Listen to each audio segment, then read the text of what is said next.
تحیۃ الوضو اس کو کہتے ہیں کہ جب کبھی وضو کرے تو وضو کے بعد 2 رکعت نفل پڑھ لیا کریں۔ حدیث میں اس کی بڑی فضیلت آئی ہے، لیکن جس وقت نفل نماز مکروہ ہے اس وقت نہ پڑھیں۔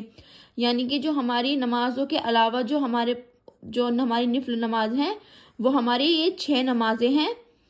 تو آپ ان 6 نمازوں کے جو ہم پڑھنے کا تاکید ہے وہ ہم اس طریقے سے پڑھیں۔ جو ہمارے تحیۃ الوضو ہے ہم اسے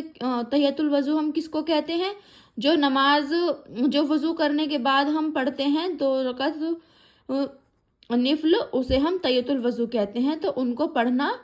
فضیلت آئی ہے۔ مسئلہ نمبر 10، اشراق کی نماز کا یہ طریقہ ہے کہ جب فجر کی نماز پڑھ چکے تو جا نماز پر سے نہ اٹھیں، اسی جگہ بیٹھے بیٹھے 2 درود شریف یا کلمہ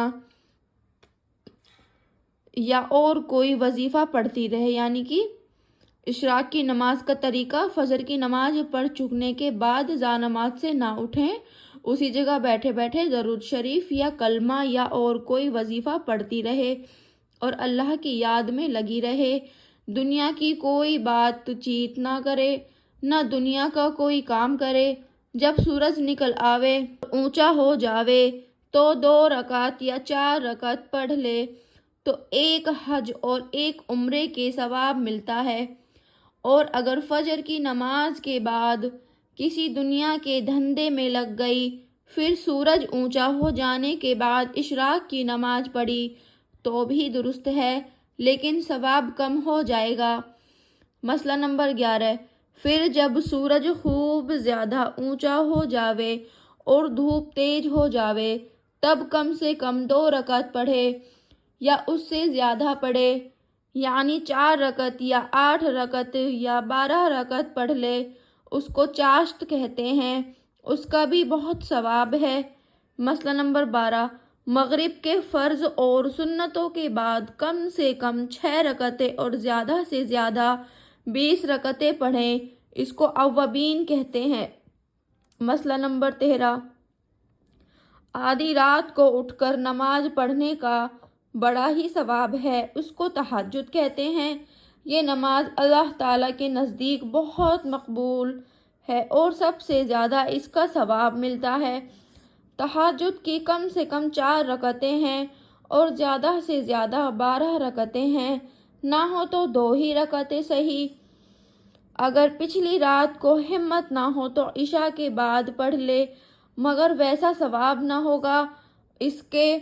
سوا بھی رات دن میں جتنی چاہے نفلیں پڑھیں۔ مسئلہ نمبر 14، صلاۃ التسبیح کا حدیث شریف میں بڑا ثواب آیا ہے، اس کے پڑھنے سے بے انتہا ثواب ملتا ہے۔ حضرت صلی اللہ علیہ وسلم نے اپنا چھپا حضرت عباس رضی اللہ کو یہ نماز سکھائی تھی، اور یعنی کہ جو ہمارے محمد مصطفیٰ صلی اللہ علیہ وسلم ہیں، انہوں نے اپنے چچا حضرت عباس رضی اللہ کو یہ نماز سکھائی تھی اور فرمایا تھا اس کے پڑھنے سے تمہارے سب گناہ، اگلے پچھلے، نئے پرانے، چھوٹے بڑے، سب معاف ہو جاویں گے، اور فرمایا تھا اگر ہو سکے تو ہر روز یہ نماز پڑھ لیا کرو، اور ہر روز نہ ہو سکے تو ہفتے میں 1 دفعہ پڑھ لو، اگر ہر ہفتہ نہ ہو سکے تو ہر مہینے میں پڑھ لیا کرو، ہر مہینے میں بھی نہ ہو سکے تو ہر سال میں 1 مرتبہ پڑھ لو، اگر یہ بھی نہ ہو سکے تو عمر بھر میں 1 دفعہ پڑھ لو۔ اس نماز کے پڑھنے کی ترکیب یہ ہے کہ 4 رکعت کی نیت باندھے اور سبحان اللہم اور الحمد اور سورت جب سب پڑھ چکے تو رکوع سے پہلے ہی 15 دفعہ یہ پڑھیں، سبحان اللہ والحمد للہ ولا الہ الا اللہ واللہ اکبر۔ پھر رکوع میں جاوے اور سبحان ربی العظیم کہنے کے بعد 10 دفعہ پھر یہی پڑھیں، پھر رکوع سے اٹھے اور ربنا لک الحمد کے بعد پھر 10 دفعہ پڑھیں، پھر سجدہ میں جاوے اور سبحان ربی الاعلیٰ کے بعد پھر 10 دفعہ پڑھیں، پھر سجدہ سے اٹھ کے 10 دفعہ پڑھیں، اس کے بعد دوسرا سجدہ کریں اس میں بھی 10 دفعہ پڑھیں، پھر سجدے سے اٹھ کے بیٹھیں اور 10 دفعہ پڑھ کے دوسری رکعت کے لیے کھڑی ہوئے، اسی طرح دوسری رکعت پڑھیں، اور جب دوسری رکعت میں اتحیات کے لیے بیٹھے تو پہلے وہی دعا 10 دفعہ پڑھ لے، تب اتحیات پڑھے، اسی طرح چاروں رکعتیں پڑھیں۔ مسئلہ نمبر 15، ان چاروں رکعتوں میں جو سورت چاہے پڑھے، کوئی سورت مقرر نہیں ہے۔ مسئلہ نمبر 1 یعنی کہ مسئلہ صفحہ 16، 17، 18، 13 اوپر دیکھیں، ٹھیک ہے۔ پہلے ہم اس کو پڑھیں گے یہاں تک، پھر ہم اگلا سبق شروع کرتے ہیں۔ مسئلہ نمبر 1، دن کو نفلیں پڑھے تو چاہے 2 رکعت کی نیت باندھے اور چاہے 4 رکعت کی نیت باندھے، اور دن کو 4 رکعت سے زیادہ کی نیت باندھنا مکروہ ہے، اور رات کو ایک دم سے 6 یا 8 رکعت کی نیت باندھ لے تو بھی درست ہے، اور اس سے زیادہ کی نیت باندھنا رات کو بھی مکروہ ہے۔ مسئلہ نمبر 2، اگر 4 رکعتوں کی نیت باندھے اور چاروں پڑھنی بھی چاہے تو جب 2 رکعت پڑھ کے بیٹھے اس وقت اختیار ہے، اتحیات کے بعد درود شریف اور دعا بھی پڑھے، پھر بے سلام پھیرے اٹھ کھڑی ہو، پھر تیسری رکعت پر سبحان اللہ پڑھ کے اعوذ باللہ بسم اللہ کہہ کے الحمد شروع کرے، اور چاہے صرف اتحیات پڑھ کر اٹھ کھڑی ہو اور تیسری رکعت پر بسم اللہ اور الحمد سے شروع کرے، پھر چوتھی رکعت پر بیٹھ کر اتحیات وغیرہ سب پڑھ کر سلام پھیرے، اور اگر 8 رکعت کی نیت باندھی ہے اور 8 رکعتوں ایک سلام سے پوری کرنا چاہے تو اسی طرح دونوں باتیں اب بھی درست ہیں، چاہے اتحیات درود شریف اور دعا پڑھ کے کھڑی ہو جاوے اور پھر سبحانک اللہم پڑھے، اور چاہے اتحیات پڑھ کر کھڑی ہو کر بسم اللہ اور الحمد شروع کر دے، اور اسی طرح چھٹی رکعت پر بیٹھ کر بھی چاہے اتحیات درود دعا سب کچھ پڑھ کے کھڑی ہو، پھر سبحانک اللہم پڑھ لے، اور چاہے فقط اتحیات پڑھ کے کھڑی ہو کے بسم اللہ اور الحمد سے شروع کر دے، اور 8ویں رکعت پر بیٹھ کر سب کچھ پڑھ کے سلام پھیرے، اور اسی طرح ہر 2 رکعت پر ان دونوں باتوں کا اختیار ہے۔ مسئلہ نمبر 3، سنت اور نفل کی سب رکعتوں میں الحمد کے ساتھ سورت ملانا واجب ہے، اگر قصداً سورت نہ ملاوے گی تو گنہگار ہوگی، اور اگر بھول گئی تو سجدہ سہو کرنا پڑے گا، اور سجدہ سہو کا بیان آگے آئے گا۔ مسئلہ نمبر 4، نفل نماز کی جب کسی نے نیت باندھ لی تو اب اس کا پورا کرنا واجب ہو گیا، اگر توڑ دے گی تو گنہگار ہوگی، اور جو نماز توڑی ہے اس کی قضا پڑھنا پڑے گی، لیکن نفل کی ہر 2 رکعت الگ ہیں۔ اگر 4 یا 6 رکعت کی نیت باندھے تو فقط 2 ہی رکعت کا پورا کرنا واجب ہوا، چاروں رکعتیں واجب نہیں ہوئیں۔ پس اگر کسی نے 4 رکعت نفل کی نیت کی، پھر 2 رکعت پڑھ کے سلام پھیر دیا تو کچھ گناہ نہیں۔ مسئلہ نمبر 5، اگر کسی نے 4 رکعت نفل کی نیت باندھی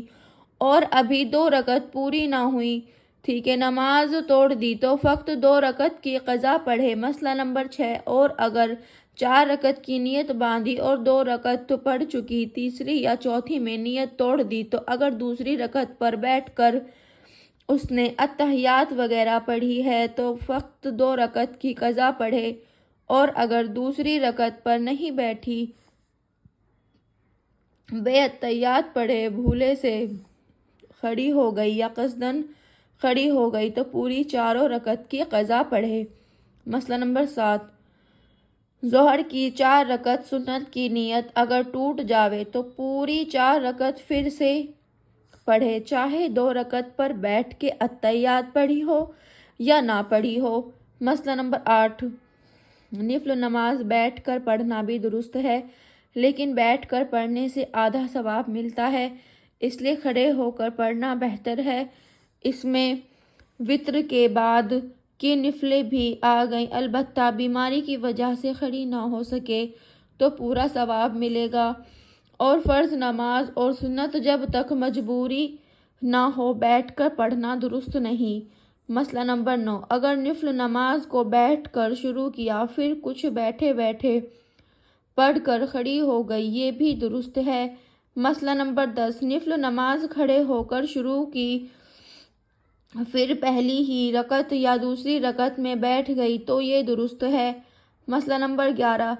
نفل نماز کھڑے کھڑے پڑھی لیکن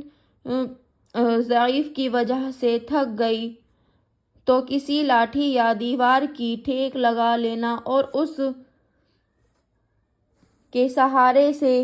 کھڑا ہونا بھی درست ہے، مکروہ نہیں۔ یعنی کہ دیکھو، اب ہم نے سنت اور نفل نماز کا بیان پڑھا تھا، تو ہم نے یہاں سے تو ہم نے نفل نماز کا بیان پڑھا تھا، یہاں سے ہم نے اپنی سنت نماز کا بیان پڑھا تھا۔ تو ہم نے اس بیان میں ہم نے کون کون سی نماز کے بارے میں پڑھا تھا؟ ہم نے تحیۃ الوضو، اشراق، چاشت، اوابین، تہجد اور صلاۃ التسبیح کی جو نمازیں ہیں ان کے بارے میں ہم نے پڑھنا سیکھا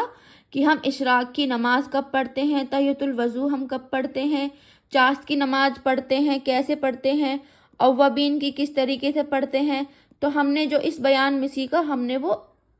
ان ساری نمازوں کے بارے میں سیکھا، اور ہم نے اپنی سنت اور نفل نمازوں کے طریقے اور اس کا بیان بھی ہم نے پڑھا کہ ہم سنت،